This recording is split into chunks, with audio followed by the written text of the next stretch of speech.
Bom dia.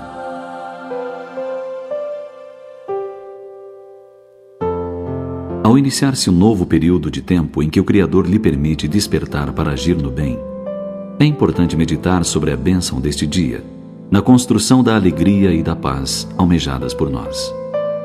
Não se importe se o dia amanheceu nublado ou chuvoso, ensolarado ou borrascoso. Não se preocupe se o clima está frio ou se o calor promete castigar. Erga-se e ore, agradecendo a Deus o fato de ter você aberto os olhos no corpo físico para um novo dia. Ele é ensejo de realizações positivas, de progresso para você. Não se impaciente por dar-se conta de que no dia de hoje você guarda bem pouco ou nenhum dinheiro para suas necessidades comuns. Pense que está com saúde e que o trabalho, por mais simples, é a feliz oportunidade que a pessoa recebe de Deus para modificar a vida. Seja carpindo o solo ou recolhendo o lixo, preservando a higiene. Seja lavando uma roupa ou conduzindo fardos. Qualquer que seja o serviço, agradeça ao Senhor seguindo adiante. Procure não se infelicitar se acordou febril, debilitado, doente. Você mantém a lucidez, pode pensar, pode agir. Busque o socorro de alguém se não puder cuidar-se só. Não despreze a prece com que você pedirá o auxílio divino diante do seu desequilíbrio orgânico. O auxílio virá. Espere, agindo. Seja como for, você tem hoje nas mãos os mais valiosos recursos para ser feliz, dentro do quadro das suas provações e merecimentos. Não se entregue à revolta, ao rancor, à mágoa, ao desalento. Seu dia deve ser um dia lindo. Seu tempo deve ser abençoado. Enquanto é hoje, seja amigo de alguém leal e prestativo. Enquanto é hoje, liberte-se dos vícios que o aprisionam, fiel ao bem, decidido. Enquanto é hoje, cresça um pouco mais, vinculado a Jesus Cristo, a fim de que consiga viver um bom dia em cada dia que passe por você. Vivendo bem o seu dia, você estará se preparando para o formoso dia sem nuvem, sem tormenta, sem noite, que o Criador a todos nos oferece após superados os tempos terrestres, educando-nos e valorizando as horas, com disposição e coragem, com grandeza d'alma.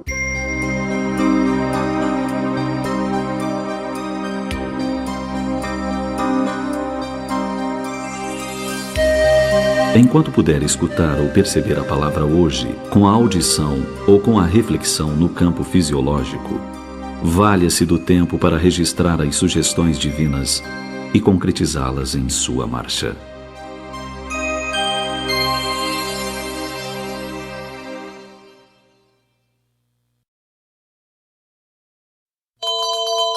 O perdão.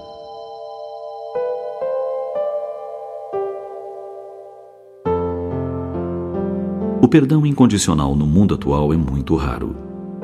Além de não perdoarmos com facilidade as ofensas de parentes e amigos, encontramos impedimentos enormes para sua prática no que se refere aos inimigos. O orgulho é de tal ordem que basta um parente cometer um erro social para ficarmos furiosos. É que logo o acontecimento chegará ao conhecimento público, envolvendo-nos indiretamente. Em vez de desculpar a fragilidade moral do infeliz e procurar lhe dar apoio para suavizar as punhaladas do remorso, ficamos a atirar pedras. Pedras do desprezo, da indiferença, sem medir as consequências anticaridosas de tal atitude. Conta o escritor John Legman um fato contemporâneo. Ocorreu com um ex-presidiário que sofreu nas carnes da alma a incompreensão e abandono dos seus familiares durante todo o tempo em que esteve recluso numa penitenciária. Os seus parentes o isolaram totalmente. Nenhum deles lhe escreveu sequer uma linha. Nunca o foram visitar na prisão durante a sua permanência ali. Tudo aconteceu a partir do momento em que o ex-sentenciado, depois de conseguir a liberdade condicional por bom comportamento, tomou o trem de retorno ao lar. Por uma coincidência que somente a providência divina explica, um amigo do diretor da penitenciária se sentou ao seu lado. Por ser uma pessoa sensível, identificou a inquietação e a ansiedade na fisionomia sofrida do companheiro de viagem. E com gentileza lhe falou: "O amigo parece muito angustiado. Não gostaria de conversar um pouco? Talvez pudesse diminuir o desconforto." O ex-presidiário deu um profundo suspiro. Constrangido, falou: "Realmente, estou muito tenso. Estou voltando ao lar. Escrevi para minha família e pedi que colocasse uma fita branca na macieira existente nas imediações da estação, caso me tivesse perdoado o ato vergonhoso. Se não me quisesse de volta, não deveria fazer nada. Então, eu permanecerei no trem e rumarei para um lugar incerto." O novo amigo verificou como sofria aquele homem. Eles sofreram a dupla penalidade: a da sociedade que o segregara e a da família que o abandonara. Condoeu-se e se ofereceu para vigiar pela janela o aparecimento da árvore. A macieira que selaria o destino daquele homem. 10 minutos depois, colocou a mão no braço do ex-condenado. Falou quase num sussurro: "Lá está ela." E mais baixo ainda: "Não existe uma fita branca na macieira." Fez uma pausa que pareceu uma eternidade.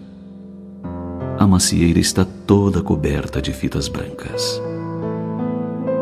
A terapia do perdão dissipou naquele exato momento toda a amargura que havia envenenado por tanto tempo uma vida humana. O pobre homem reabilitado deixou que as lágrimas escorressem pelas faces, como a lavar todas as marcas da angústia que até então o atormentara. A simbologia das fitas brancas do perdão incondicional deve ficar gravada em nossa mente. Deve nos lembrar sempre as palavras de Jesus: "Aquele dentre vós que estiver sem pecado, atire a primeira pedra." Quem de nós não necessita de perdão? Quem já não errou, se equivocou, faliu? A própria reencarnação é, para cada um de nós, o perdão incondicional de Deus a nos permitir uma nova chance para o resgate dos débitos e retomada do caminho.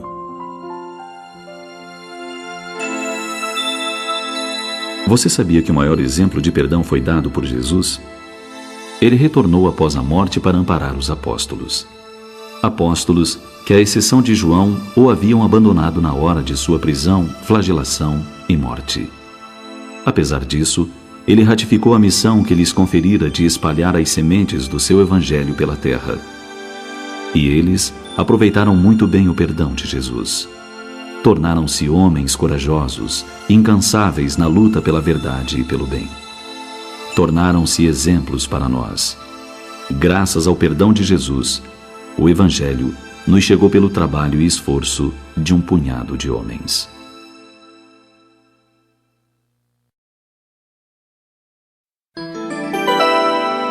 Poder e vaidade.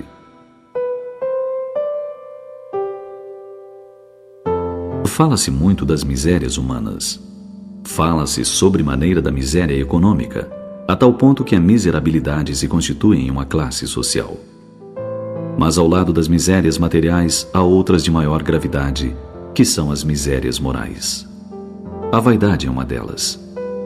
Mistura-se a todas as ações humanas e mancha os pensamentos mais delicados. Penetra o coração e o cérebro. Planta má, a vaidade abafa a bondade. Todas as qualidades são aniquiladas por seu veneno. Faz com que os homens se esqueçam de Deus, que se constitui em socorro apenas implorado nos momentos de aflição, e jamais o amigo convidado ao banquete da alegria. A vaidade, por si só, se constitui em obstáculo ao progresso moral dos homens, mas quando está de mãos dadas com o poder, torna-se nefasta. Nos tempos em que as estradas poeirentas da Galiléia ainda eram marcadas pelas sandálias humildes do sublime Nazareno, um ensinamento singular ficou impresso na história, através de um diálogo do Cristo com um senador romano. Jesus falou-lhe de humildade, mas aquele homem investido dos poderes e glórias transitórios deixou-se arrebatar por uma onda de orgulho e questionava-se mentalmente: humildade?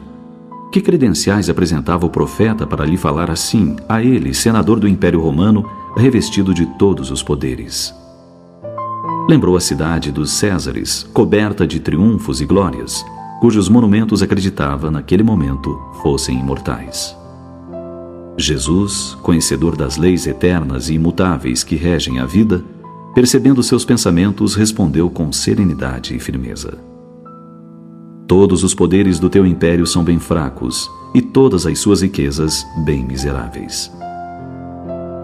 As magnificências dos Césares são ilusões efêmeras de um dia, porque todos os sábios, como todos os guerreiros, são chamados no momento oportuno aos tribunais da justiça de meu Pai, que está no céu. Um dia, deixarão de existir suas águias poderosas sob um punhado de cinzas misérrimas. Suas ciências se transformarão ao sopro dos esforços de outros trabalhadores mais dignos do progresso.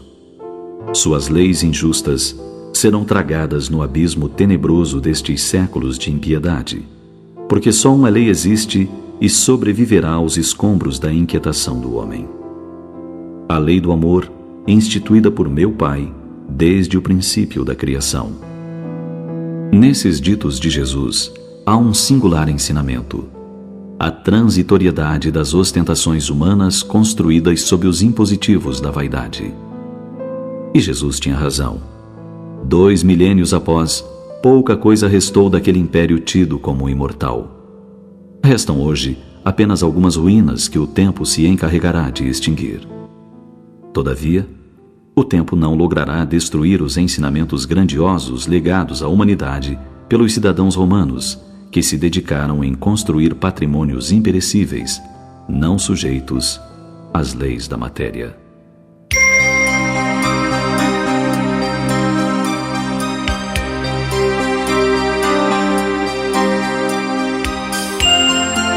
Deus, antes de colocar a humanidade sobre a face da terra, a enfeitou de belezas naturais, a revestiu-a de todos os elementos e recursos necessários ao nosso bem-estar. Para iluminar o dia, Ele nos deu o sol, radiação gloriosa. E para clarear as noites, salpicou-as de estrelas, como se fossem flores de ouro. E nós, o que temos para ofertar a Deus senão nosso coração? Mas, longe de enfeitá-lo com alegrias, virtudes e esperanças, e permitir que Deus o penetre, só o fazemos quando o luto, as amarguras e decepções nos visitam e nos ferem. Deixemos a vaidade de lado e ofertemos o nosso coração livre de dores. Ofereçamo-lo a Deus como homens, de pé, e não como escravos, de joelhos. Lembremo-nos de Deus também nas horas de alegria e felicidade.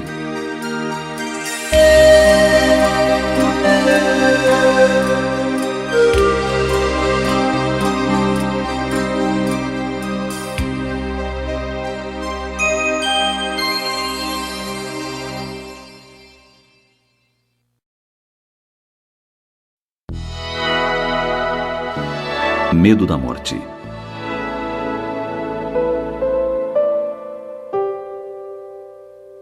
Um homem transitava por estrada deserta a altas horas. Noite escura, sem luar, estrelas apagadas. Seguia apreensivo. Por ali ocorriam não raro assaltos. Percebeu que alguém o acompanhava. "Olá, quem vem aí?" perguntou assustado. Não obteve resposta. Apressou-se no que foi imitado pelo perseguidor. Correu, o desconhecido também.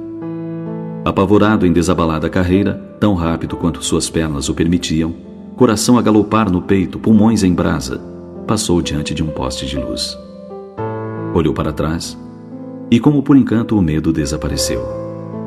Percebeu que seu perseguidor era apenas um velho burro, acostumado a acompanhar andarilhos. A história assemelha-se ao que ocorre com a morte. A imortalidade é algo intuitivo na criatura humana. No entanto, muitos têm medo, porque desconhecem inteiramente o processo e o que os espera no mundo espiritual. O Espiritismo é o poste de luz que ilumina os caminhos misteriosos do retorno, afugentando temores sem fundamento e constrangimentos perturbadores. De forma racional, esclarece acerca da sobrevivência da alma, descerrando a cortina que separa os dois mundos. Com a doutrina espírita, aprendemos a encarar com serenidade a morte, que chamamos de desencarnação, porquanto ninguém morre. Isso é muito importante, fundamental mesmo, já que se trata da única certeza da existência humana. Todos desencarnaremos um dia. A Terra é uma oficina de trabalho para os que desenvolvem atividades edificantes em favor da própria renovação. Um hospital para os que corrigem desajustes nascidos de viciações pretéritas. Uma prisão em expiação dolorosa para os que resgatam débitos relacionados com crimes cometidos em existências anteriores. Uma escola para os que já compreendem que a vida não é simples acidente biológico, nem a existência humana uma simples jornada recreativa. Mas não é o nosso lar. Este está no plano espiritual, onde poderemos viver em plenitude sem limitações impostas pelo corpo carnal.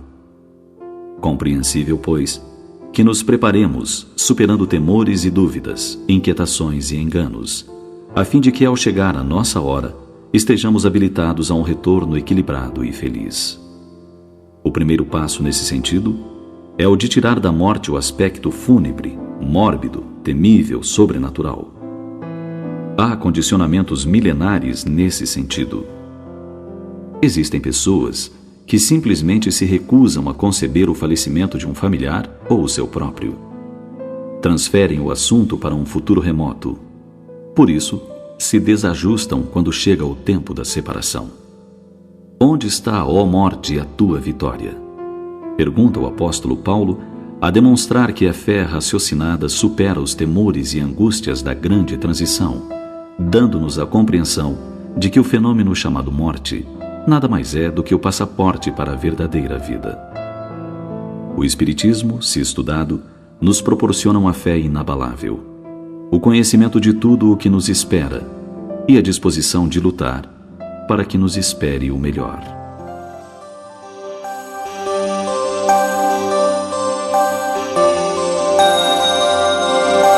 Você sabia que um dos maiores motivos de sofrimento no além-túmulo é o apego aos bens terrenos?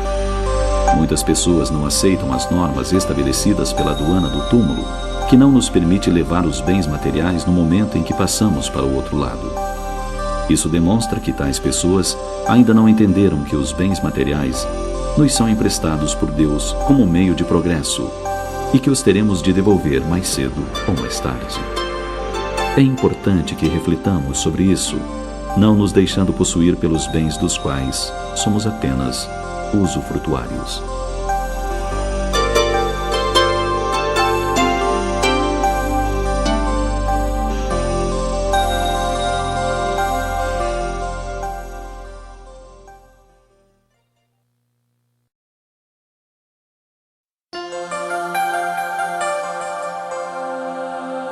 Socorro do céu.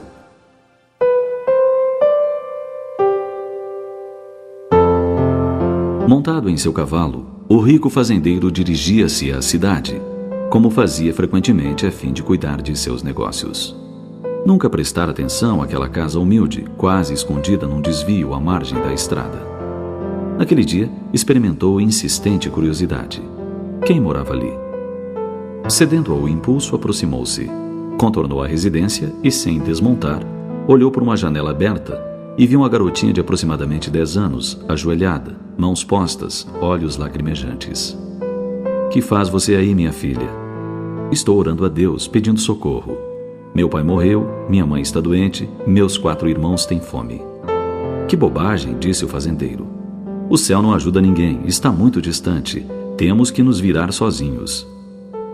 Embora irreverente e um tanto rude, era um homem de bom coração. Compadeceu-se, tirou do bolso boa soma de dinheiro e o entregou à menina.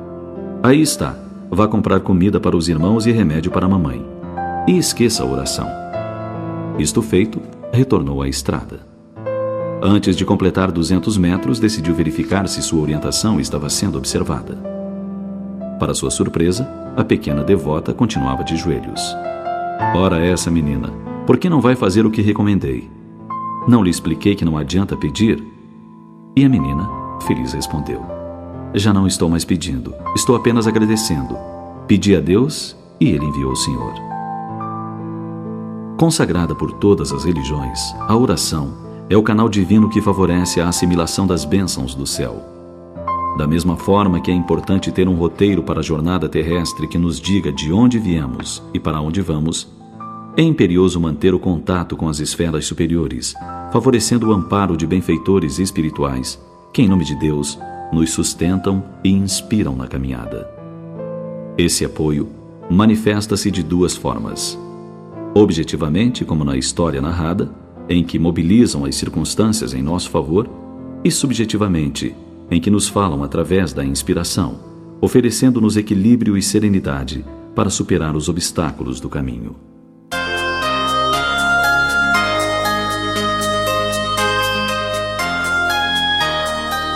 A prece é o orvalho divino que aplaca o calor excessivo das paixões. Filha primogênita da fé, ela nos encaminha para a senda que conduz ao Criador. Quando a oração sincera brota do coração, proporciona doces emoções. É como suave brisa matinal que perpassa nossa alma, inebriando-a de perfume. É através da prece que podemos abrir os canais mentais para ouvir as vozes brandas e suaves dos imortais.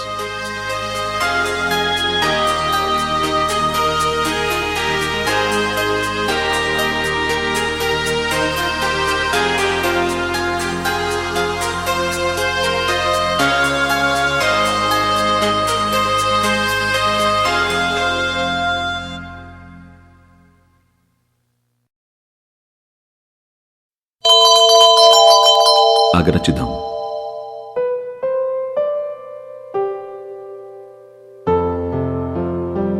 O homem por detrás do balcão olhava a rua de forma distraída. Uma garotinha se aproximou da loja e amassou o narizinho contra o vidro da vitrina. Os olhos da cor do céu brilharam quando viu determinado objeto. Entrou na loja e pediu para ver o colar de turquesas azuis. É para minha irmã. Pode fazer um pacote bem bonito? O dono da loja olhou desconfiado para a garotinha e lhe perguntou: quanto dinheiro você tem? Sem hesitar, ela tirou do bolso da saia um lenço todo amarradinho e foi desfazendo os nós. Colocou-o sobre o balcão e, feliz, disse: estudar não dá? Eram apenas algumas moedas que ela exibia orgulhosa. Sabe, continuou, eu quero dar este colar azul para minha irmã mais velha. Desde que morreu nossa mãe, ela cuida da gente e não tem tempo para ela. É aniversário dela e tenho certeza que ela ficará feliz com o colar que é da cor dos seus olhos. O homem foi para o interior da loja.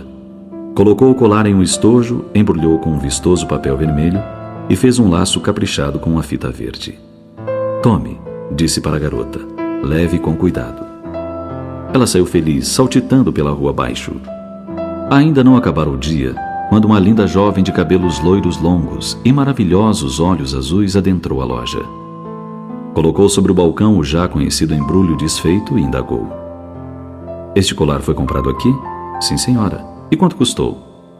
Ah, falou o dono da loja. O preço de qualquer produto da minha loja é sempre um assunto confidencial entre o vendedor e o freguês. A moça continuou: mas minha irmã somente tinha algumas moedas. O colar é verdadeiro, não é? Ela não teria dinheiro para pagá-lo. O homem tomou o estojo, refez o embrulho com extremo carinho, colocou a fita e o devolveu à jovem. Ela pagou o preço mais alto que qualquer pessoa pode pagar, disse ele. Ela deu tudo o que tinha. O silêncio encheu a pequena loja e 2 lágrimas rolaram pelas faces jovens, enquanto suas mãos tomavam o embrulho e ela retornava ao lar emocionada. Verdadeira doação é dar-se por inteiro, sem restrições. Gratidão de quem ama não coloca limites para os gestos de ternura. E a gratidão é sempre a manifestação dos espíritos que têm riqueza de emoções e altruísmo. Sê sempre grato, mas não espere pelo reconhecimento de ninguém. Gratidão, como amor, é também dever que não apenas aquece quem recebe, como reconforta quem oferece.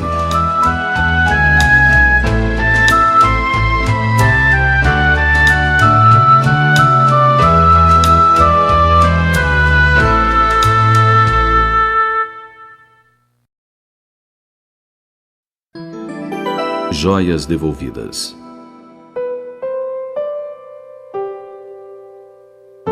Narra uma antiga lenda árabe que um rabi religioso dedicado vivia muito feliz com sua família, esposa admirável e 2 filhos queridos. Certa vez, por imperativos da religião, o Rabi empreendeu longa viagem, ausentando-se do lar por vários dias. No período em que estava ausente, um grave acidente provocou a morte dos 2 filhos amados. A mãezinha sentiu o coração dilacerado de dor. No entanto, por ser uma mulher forte e sustentada pela fé e pela confiança em Deus, suportou o choque com bravura. Todavia, uma preocupação lhe vinha à mente: como dar ao esposo a triste notícia? Sabendo o portador de insuficiência cardíaca, temia que não suportasse tamanha comoção. Lembrou-se de fazer uma prece. Rogou a Deus auxílio para resolver a difícil questão. Alguns dias depois, num final de tarde, o Rabi retornou ao lar. Abraçou longamente a esposa e perguntou pelos filhos. Ela pediu para que não se preocupasse, que tomasse o seu banho, e logo depois ela lhe falaria dos moços. Alguns minutos após, estavam ambos sentados à mesa. A esposa perguntou sobre a viagem, e logo ele perguntou novamente pelos filhos. Ela, um tanto embaraçada, respondeu ao marido: deixe os filhos. Primeiro quero que me ajude a resolver um problema que considero grave. O marido, já um pouco preocupado, perguntou: o que aconteceu? Notei você abatida. Fale, resolveremos juntos com a ajuda de Deus. Enquanto você esteve ausente, um amigo nosso visitou-me e deixou 2 joias de valor incalculável para que as guardasse. São joias muito preciosas. Jamais vi algo tão belo. O problema é esse. Ele vem buscá-las, e eu não estou disposta a devolvê-las, pois já me afeiçoei a elas. O que você me diz? Ora, mulher, não estou entendendo o seu comportamento. Você nunca cultivou vaidades. Por que isso agora? É que nunca havia visto joias assim. São maravilhosas. Podem até ser, mas não lhe pertencem. Terá que devolvê-las. Mas eu não consigo aceitar a ideia de perdê-las. E o Rabi respondeu com firmeza: ninguém perde o que não possui. Retê-las equivaleria a roubo. Vamos devolvê-las, eu a ajudarei. Iremos juntos devolvê-las hoje mesmo. Pois bem, meu querido, seja feita a sua vontade. O tesouro será devolvido. Na verdade, isso já foi feito. As joias preciosas eram nossos filhos. Deus os confiou à nossa guarda, e durante a sua viagem veio buscá-los. Eles se foram. O Rabi compreendeu a mensagem, abraçou a esposa e juntos derramaram grossas lágrimas, sem revolta nem desespero.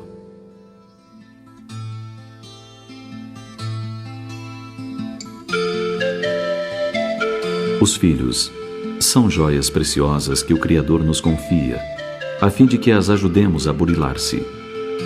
Não percamos a oportunidade de enfeitá-las de virtudes. Assim, quando tivermos que devolvê-las a Deus, que elas possam estar ainda mais belas e mais valiosas.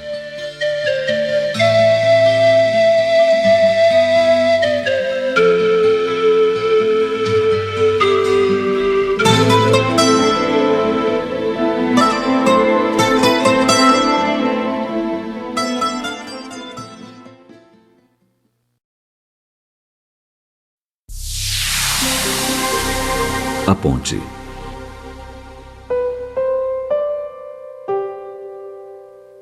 O homem andava pelo caminho árido. Longo era o percurso a vencer. Chegou afinal a um ponto onde pensou que não poderia prosseguir. Enorme abismo se apresentava à frente. Como transpô-lo? Sentou-se desolado à beira da garganta escancarada. E agora? Então olhou para sua direita e divisou um pouco além de onde se encontrava o perfil de uma ponte. Ébrio de contentamento, dirigiu-se para lá. As forças lhe voltaram e ele, satisfeito, caminhou sobre o abismo de rochas nuas, seguro graças à ponte. São variadas as pontes no mundo e algumas famosas. A Golden Gate em São Francisco, a Presidente Costa e Silva, mais conhecida como Rio Niterói, a Ponte da Amizade ligando Brasil e Paraguai, a Ponte Neve em Paris. Diferentes em largura, comprimento, na arquitetura. Todas, no entanto, traço de união entre duas extremidades distantes. Você já pensou alguma vez em se tornar uma ponte? Ponte entre Deus e os homens, entre os espíritos da luz e os seres das sombras? um hífen de luz entre a dor e o medicamento precioso, entre o desalentado e o consolo, entre o faminto e o prato farto. Estenda suas mãos e haja. Enquanto muitos reclamam das distâncias, estenda os braços e estabeleça a ponte da fraternidade. Onde vários gritam pelo caos que impera, estenda a ponte da organização e da disciplina. Sejam a ponte entre a miséria e o trabalho digno, convidando os companheiros que seguem com você a se engajarem em ocupação útil que garanta o pão, o abrigo, a nobreza de servir. Lembre que entre os homens e Deus, Jesus, o divino amigo, ainda hoje permanece de braços abertos. Conforme ele mesmo afirmou, tudo que pedirdes ao Pai em meu nome, ele vos dará. Estevão, o primeiro mártir do cristianismo, tornou-se uma ponte entre Jesus e o apóstolo dos gentios, filtrando o pensamento do Cristo para que as epístolas traduzissem as recomendações do Mestre aos núcleos nascentes da Boa Nova. Chico Xavier transformou-se há mais de 60 anos numa ponte entre o mundo visível e o invisível, reproduzindo os recados do lado de lá, fazendo sol nas almas, encurtando as distâncias da saudade. A exemplo dele, pontes se multiplicam no mundo, na pele de homens e mulheres que se anulam a bem do próximo. Madre Teresa de Calcutá, Albert Schweitzer, Irmã Dulce. Sem falar nos professores que estabelecem a ponte entre o livro e a ignorância, descerrando os caminhos da cultura. Médium, servidor, amigo, irmão. Onde esteja, torne-se uma ponte de amor, de alegria, de serviço.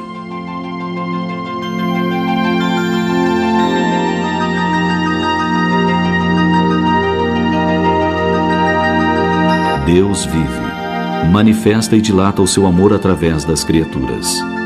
Onde você estiver, ele se manifestará.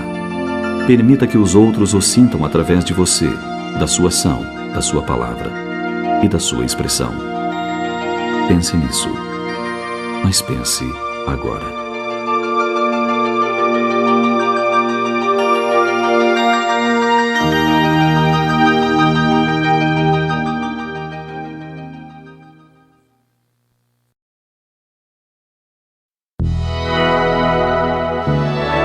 Depoimento de pai.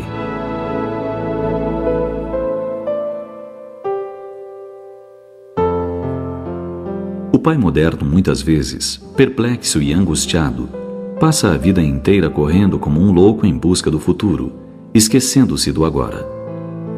Com prazer e orgulho, a cada ano, preenche sua declaração de bens para o imposto de renda.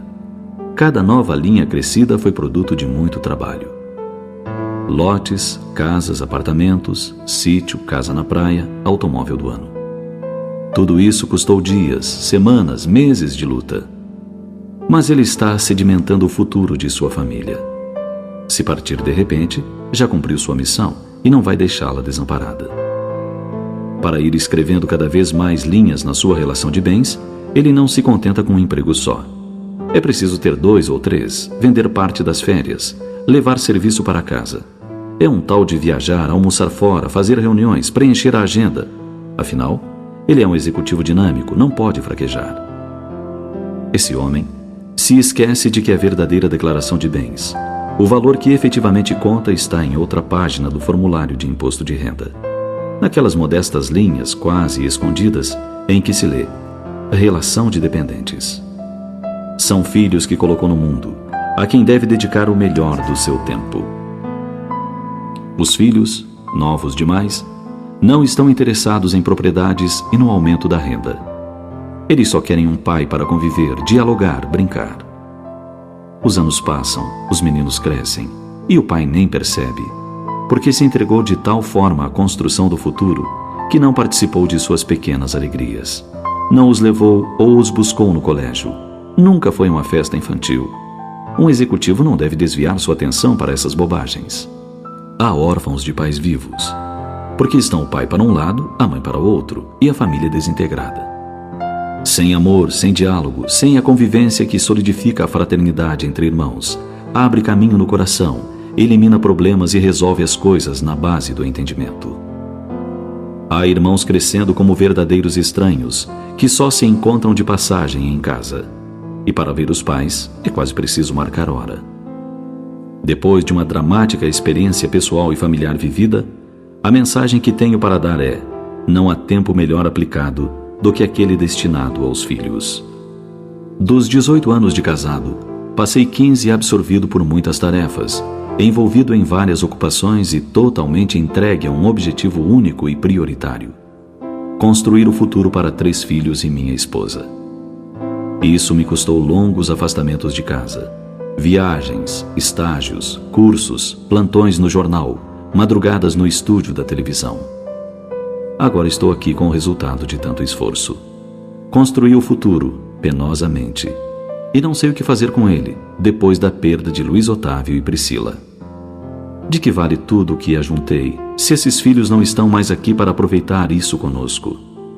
Se o resultado de 30 anos de trabalho fosse consumido agora por um incêndio e desses bens todos não restasse nada mais do que cinzas, isso não teria a menor importância, porque minha escala de valores mudou e o dinheiro passou a ter peso mínimo e relativo em tudo. Se o dinheiro não foi capaz de comprar a cura do meu filho que se drogou e morreu, não foi capaz de evitar a fuga de minha filhinha que saiu de casa e prostituiu-se, e dela não tenho mais notícias, para que serve? Para que ser escravo dele?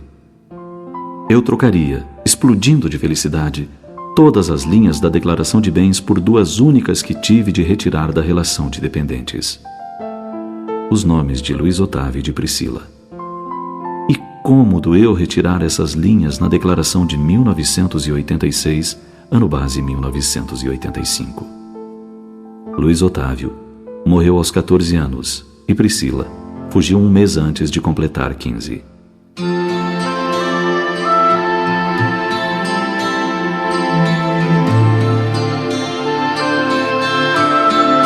Esse dramático depoimento que acabamos de narrar foi prestado por um contribuinte ao preencher sua declaração de imposto de renda no exercício de 1986.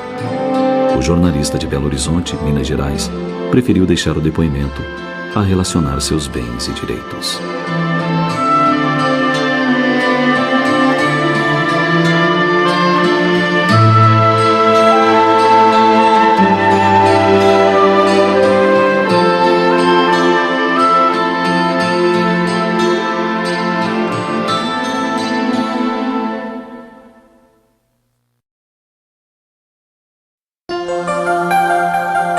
Oração atendida.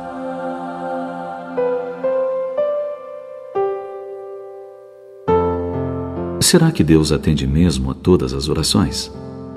Jesus nos afirmou que tudo o que pedíssemos ao Pai em seu nome, Ele nos concederia. Mesmo assim, a debilidade da nossa fé, vez ou outra, faz com que nos perguntemos: atenderá verdadeiramente? Afinal, quantos de nós já formulamos rogativas ao Criador que jamais foram atendidas? Haverá algum detalhe que nos escape e que, assim sendo, nos credencia a sermos atendidos por Deus? Os mais extremistas, até revoltados, ante seus problemas não solucionados pela divindade, chegam a admitir a parcialidade divina que atende a uns em detrimento de outros. Contudo, assim não é. Ocorre que vezes inúmeras, não nos apercebemos que Deus nos responde, embora nem sempre da exata forma que desejaríamos. Mas com certeza, sempre é o melhor que o Pai dispõe. Recordamo-nos de um soldado americano ferido durante a Guerra Civil. Após o ferimento, seguiram-se meses e meses de sofrimentos. O sofrimento atingiu o auge ao se dar conta de que se tornara um deficiente físico. A radical transformação em sua vida abriu-lhe, no entanto, inusitados horizontes que ele sintetizou em uma oração. Oração que talvez se constitua em uma das mais belas páginas escritas por um deficiente físico. Conforme a tradução livre do original inglês, diz ele: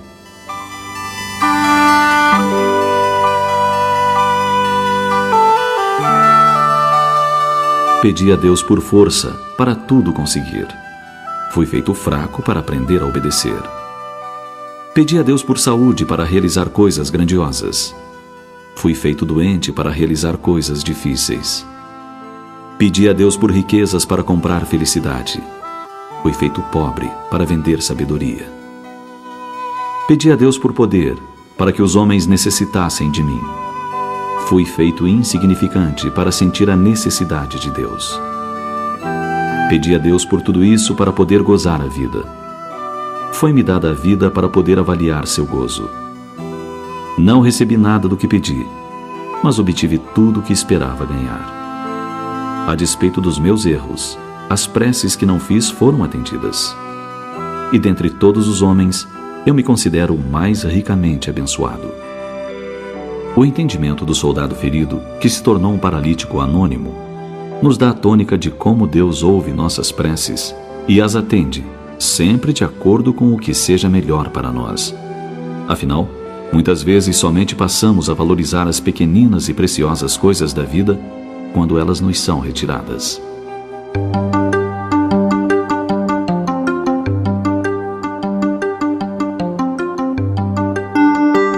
Você sabia que o ano de 1981 foi o primeiro ano internacional da pessoa deficiente? E que ser deficiente não significa ser doente? É simplesmente ser diferente. Diferente dos padrões considerados percentualmente normais.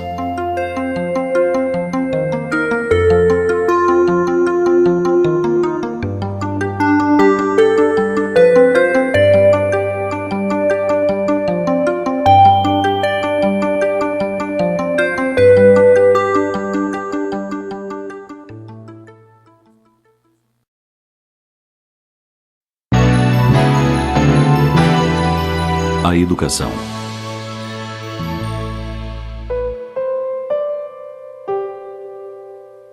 Um dia desses lemos em um adesivo colado no vidro traseiro de um veículo a seguinte advertência: minha educação depende da tua.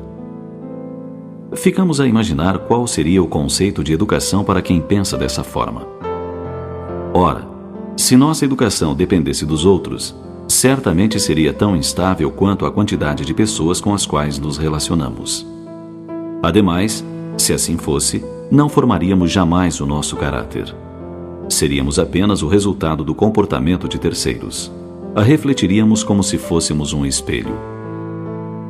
A educação, segundo o codificador do Espiritismo Allan Kardec, é a arte de formar caracteres e, por conseguinte, é o conjunto de hábitos adquiridos. Assim sendo, como fica a nossa educação se refletir tão somente o comportamento dos outros como uma reação apenas?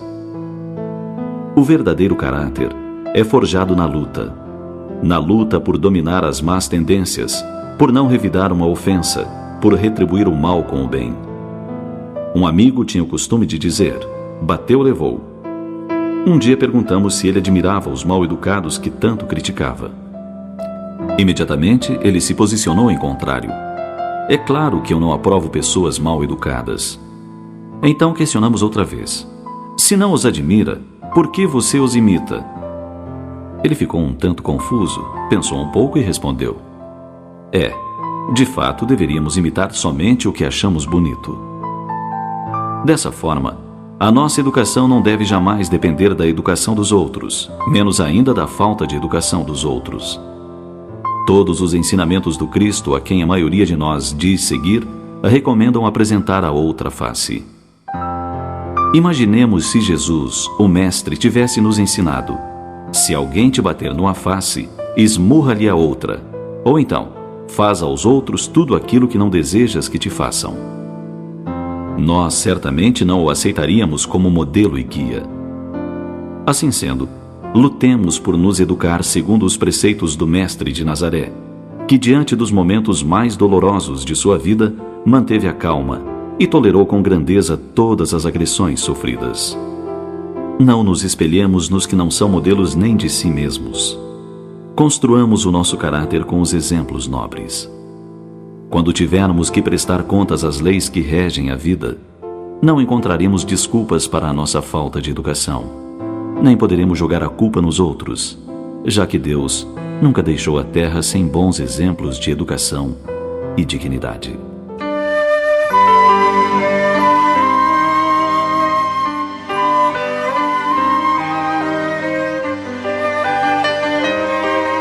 Não adotemos os costumes comuns que nada têm de normais. O normal é cada um buscar a melhoria íntima com os recursos internos e externos que Deus oferece. As rosas, mesmo com as raízes mergulhadas no estrume, se abrem para oferecer ao mundo o seu inconfundível perfume.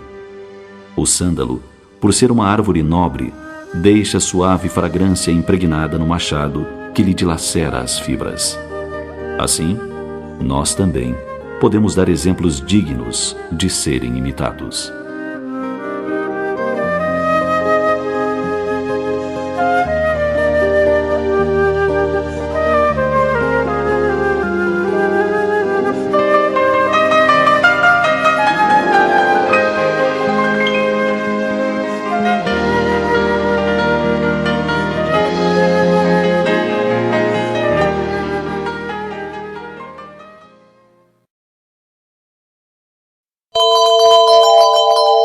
Esquecendo ofensas.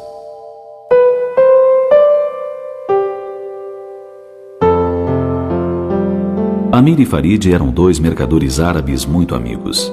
Sempre viajavam juntos, cada qual com seus camelos, mercadorias, escravos e empregados. Numa das viagens em que o calor se apresentava abrasador, pararam às margens de um grande rio. Farid resolveu tomar um banho e para isso mergulhou nas águas caudalosas. Fosse porque se distraísse ou porque não se apercebesse, acabou sendo arrastado pela correnteza do rio. Amir, pressentindo o risco que corria o amigo, atirou-se no rio e o salvou, embora com esforço. Muito agradecido, Farid chamou um dos seus escravos e lhe ordenou que escrevesse numa pedra próxima em letras grandes e profundas: aqui, com o risco de perder sua própria vida, Amir salvou o seu amigo Farid. A viagem prosseguiu. Os negócios se realizaram e, no retorno, pararam no mesmo local para um descanso rápido. Recomeçando a conversar, iniciaram uma discussão por divergência de opiniões. Com os ânimos acirrados, Amir esbofeteou Farid. Então, Farid se aproximou da margem do rio, escolheu uma pequena vara e escreveu na areia. Aqui, por motivos tolos, Amir esbofeteou Farid. O escravo que escrevera na rocha a frase anterior ficou intrigado e perguntou: Senhor, quando fostes salvo, mandastes gravar o feito numa pedra. Agora escreveis na areia a ofensa recebida. Por que agis assim? Farid largou a vara, olhou o escravo e respondeu: Os atos de bondade, de amor e de abnegação devem ser gravados na rocha para que todos os que tiverem oportunidade de tomar conhecimento deles procurem imitá-los.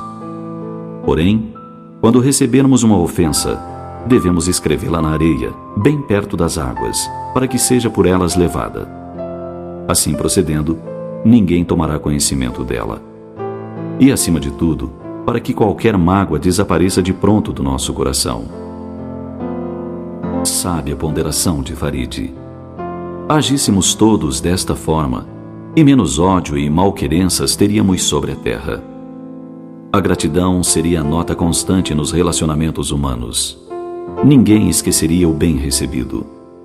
Igualmente, os gestos de bondade se espalhariam, pois seriam causa de imitação por muitos.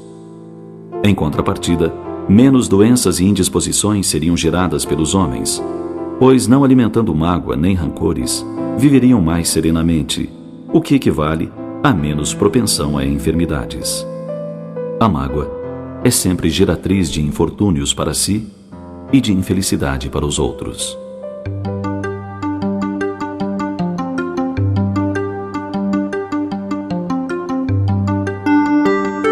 Você sabia que foi por ser o mais sábio terapeuta que Jesus recomendou o perdão aos inimigos? E mais, que ele recomendou pagássemos o mal com o bem? Isto porque o bem felicita sempre aquele que o pratica.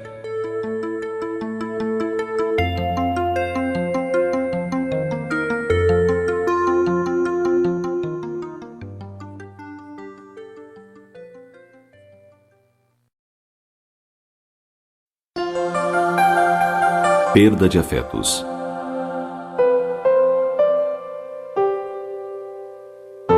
Quando a morte arrebata do convívio um ser amado, algumas criaturas elegem como modo de vida o não viver. De uma forma até egoísta, esquecem os que vivem no mesmo lar e se enclausuram na própria dor.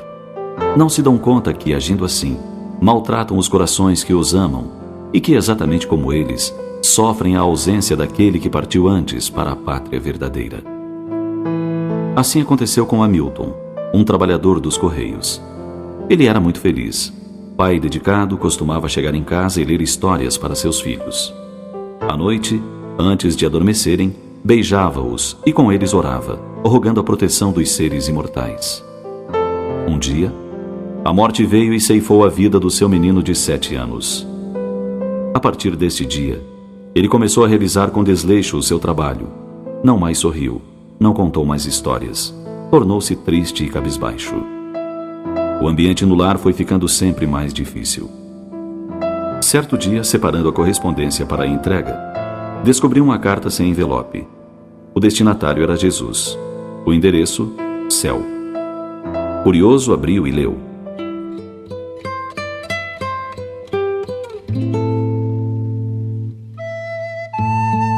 Querido Jesus, resolvi lhe escrever para pedir uma coisa muito especial.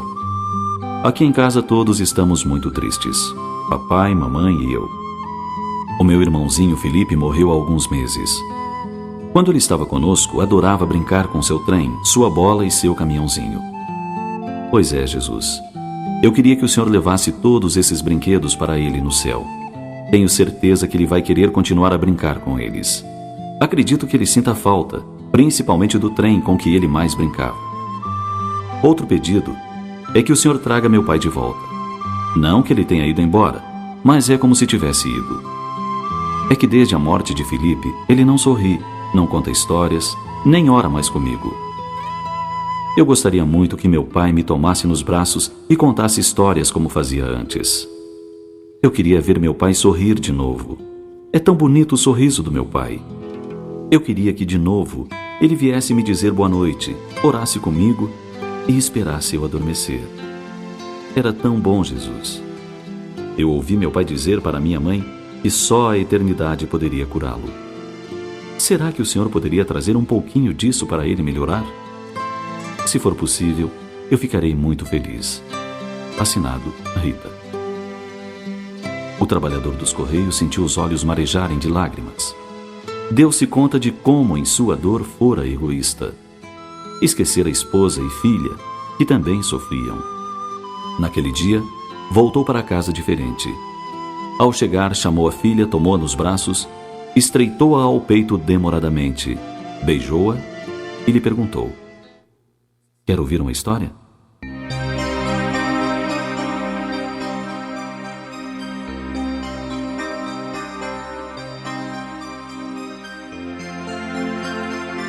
Quando a dor da separação pela morte nos ferir o coração, não nos recolhamos em concha desistindo da vida. A dor deve nos motivar à continuidade da luta diária, principalmente porque, como cristãos, guardamos a lição da imortalidade. Os que partiram estão mais próximos de nós do que possamos imaginar. E não nos esqueçamos dos que partilham conosco da mesma dor e de idêntica saudade. Em nome do amor, não nos tornemos egoístas, não nos isolemos, nem firamos ainda mais os que ao nosso lado aguardam pela migalha do nosso carinho, o sorriso da nossa ternura, nutrindo-se do nosso afeto.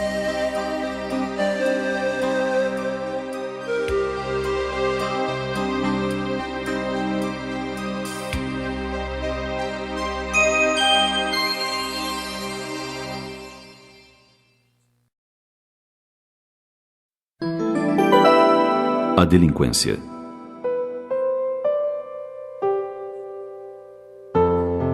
Quando se fala em delinquência, muitos pais sofrem só de pensar no que esse termo representa. Alguns de nós pensamos e repensamos em como pode uma criança cordata, amável durante a infância, tornar-se um delinquente na adolescência e juventude. Não nos damos conta, mas somos, enquanto educadores, os mais responsáveis pela delinquência que vige no mundo. O Departamento de Polícia de Houston, Texas, elaborou uma lista enumerando 9 maneiras fáceis de como criar um delinquente. A lista é a seguinte. Primeiro, comece na infância a dar ao seu filho tudo o que ele quiser. Assim, quando crescer, ele acreditará que o mundo tem obrigação de lhe dar tudo o que ele deseja.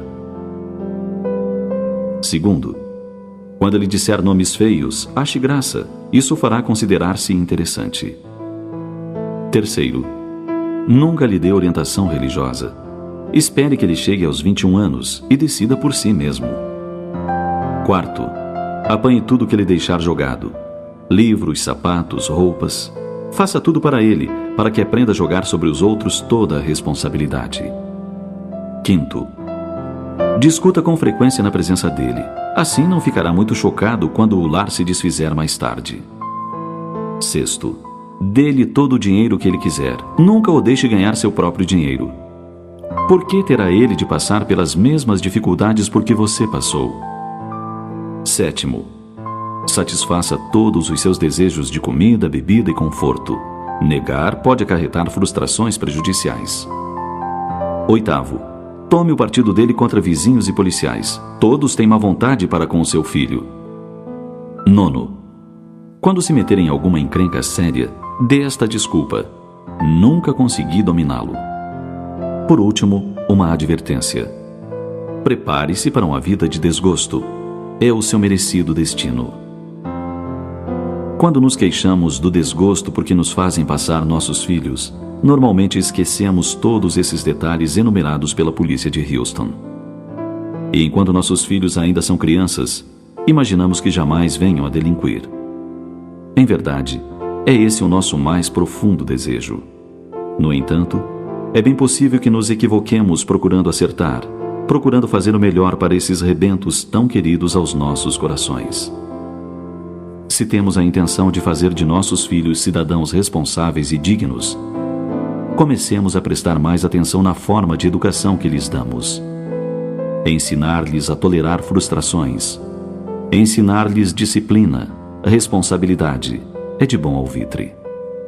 Consideremos sempre que nossos filhos são espíritos reencarnados e, como tal, trazem consigo a bagagem de erros e acertos acumulados ao longo das existências. Todos renascemos para galgar degraus na escala evolutiva. Sejamos os impulsionadores daqueles a quem Deus nos confiou a educação. Dessa forma, de nada teremos que nos arrepender mais tarde, quando tivermos que prestar contas às leis divinas.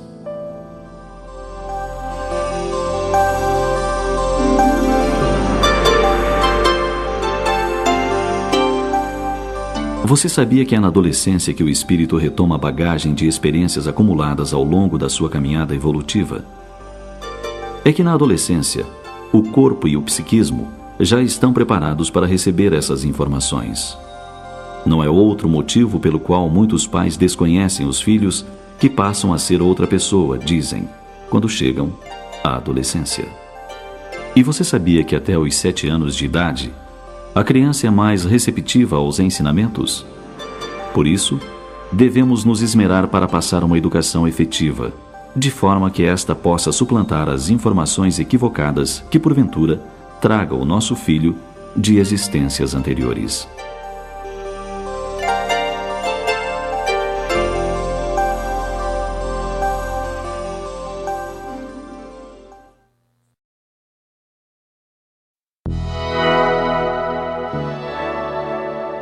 Dia de luz.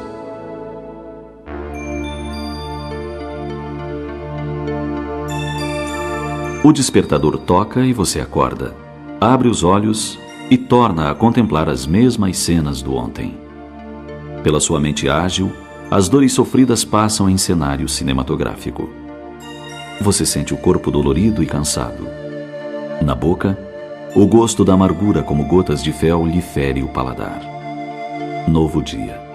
Contudo, embora a noite de sono, não serão novas as lutas. Os problemas financeiros não se solucionaram no intervalo de algumas horas. A enfermidade que se abateu em seu lar não partiu. Ao contrário, você a sente mais presente do que nunca, nos gemidos que já lhe chegam aos ouvidos. Há que erguer-se do leito e retornar às lutas. A mesma luta. Você sente desânimo e pensa: por que não me tirou Deus a vida enquanto dormia? Sinto-me exausto, não desejo mais sofrer nem lutar.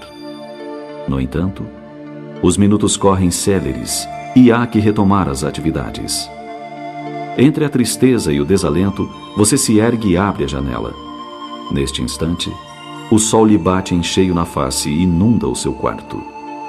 Faz-se luz, e a luz espanca as trevas. É novo dia, informa-lhe o sol. Há alegrias no ar, cantam os pássaros.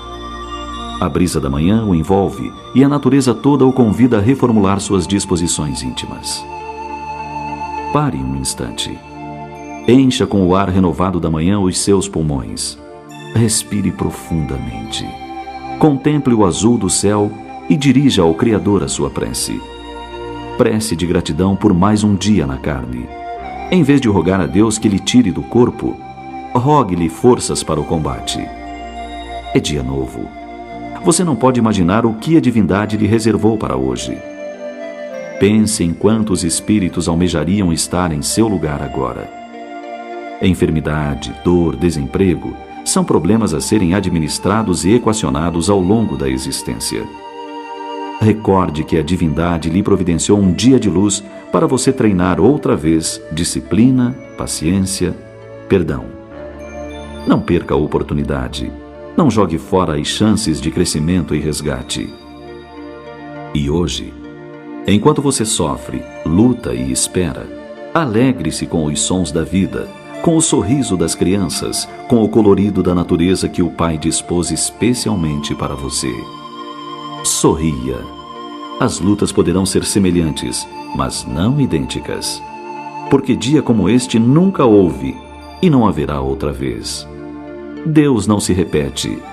Detenha-se a descobrir detalhes e observe a riqueza que o circunda. Amigos, colegas, brincadeiras, abraços. Nada será igual ao que já foi. Desfrute deste dia integralmente, porque dia igual a este só se vive uma vez.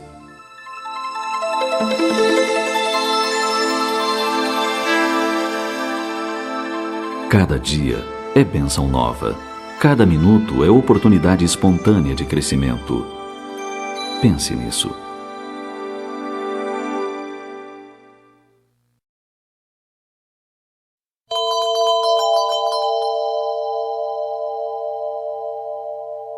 Deus na natureza.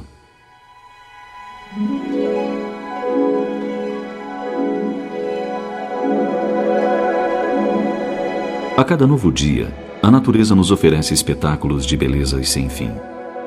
Quem já não contemplou a maravilha de uma gota de orvalho a brilhar refletindo a luz do sol?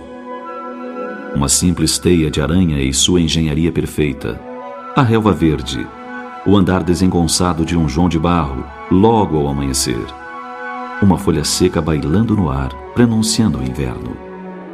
O céu de anil com suaves pinceladas brancas, como se fossem nuvens de algodão. O entardecer, quando o sol se despede deixando rastros em vários tons dourados, como se fosse ouro derretido, levemente espalhado por mãos invisíveis.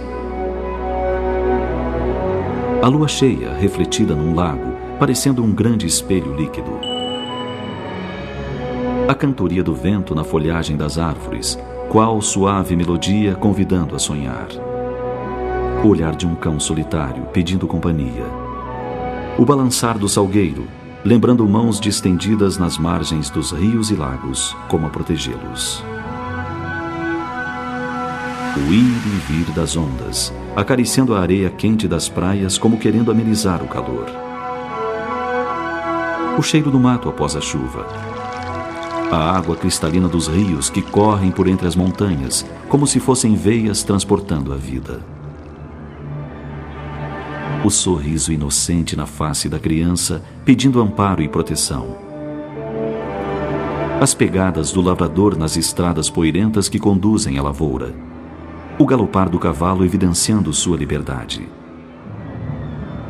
O abrir e fechar das asas da borboleta sobre a flor. A andorinha fazendo acrobacias no ar. A garça solitária à espreita do alimento. O abraço afetuoso de um amigo. O rosto sulcado do ancião, que não teme a velhice por saber que ela não alcança o espírito. As mãos calejadas do trabalhador. A noite bordada de estrelas a nos mostrar a grandeza do universo infinito. Uma gota d'água na pétala de uma rosa, refletindo outras tantas rosas. O tamborilar da chuva no telhado. A goteira a cantar na calha. A araucária secular com seus galhos esparramados, debulhando as pinhas para saciar com seus frutos a fome dos pássaros. O cricrilar do grilo, o coachar da rã, o piar da coruja fazendo-se anunciar na noite silenciosa.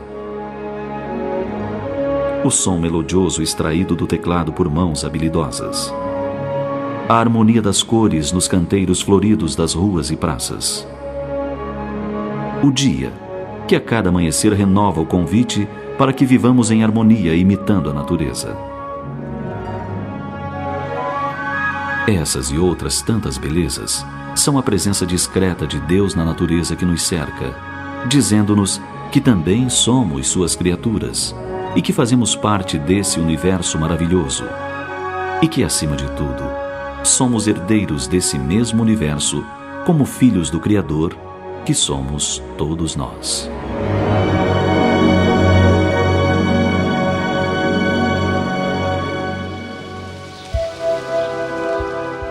A contemplação da natureza oferece ao homem incontestavelmente inefáveis encantos. Na organização dos seres, descobre-se o incessante movimento dos átomos que os compõem, tanto quanto a permuta constante e operante entre todas as coisas. Justa é a nossa admiração por tudo o que vive na superfície da terra.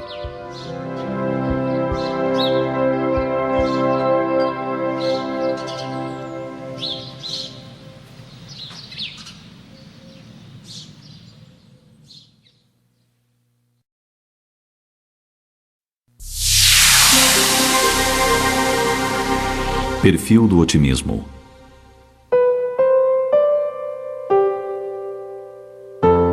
Quando as andorinhas, bailarinas ligeiras, dançam no ar, coloridas pelos últimos raios do sol poente, o suave calor da primavera anuncia a chegada alegre das flores e da renovação da vida. Arrebentam-se as fendas dos velhos muros e morros cansados, deixando que os vegetais surjam em variado verdor e os campos largos se exibam comatizados em festa inigualável. As mãos mágicas do celeste pintor saem derramando tintas e perfumes embriagadores em todo lugar, confirmando seu inefável amor pelas suas criaturas. Os córregos cantam com as águas apressadas e as cachoeiras arrebentam cristais nas pedras resignadas que os recebem felizes. Há uma revolução geral e os dias frios partem, deixando as lembranças tristes sepultadas sem saudades.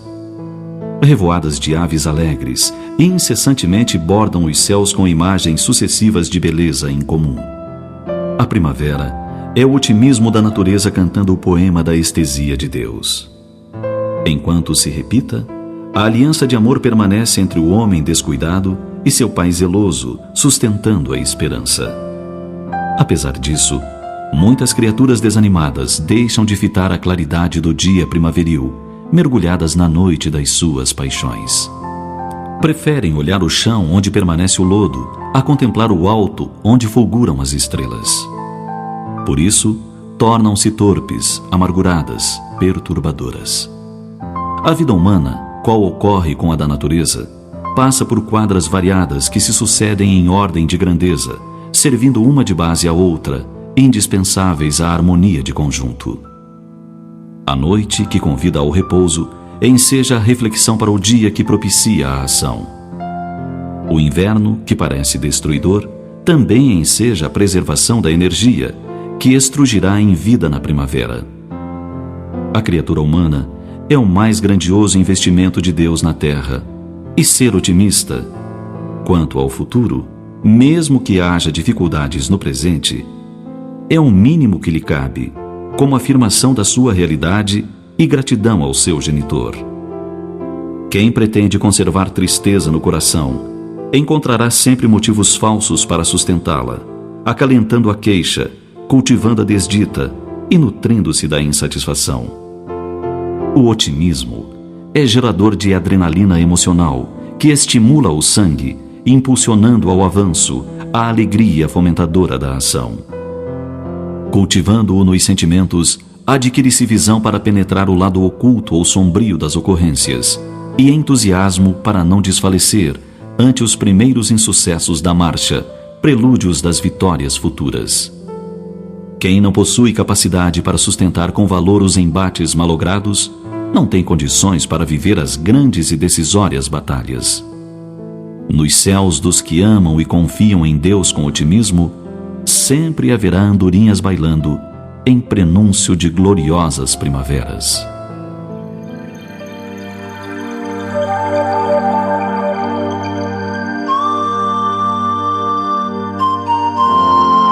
O homem deve impor-se a tarefa de abrir janelas de otimismo nas salas onde dominam tristezas e arejar escaninhos pestilenciais de pessimismo mediante o aroma da esperança.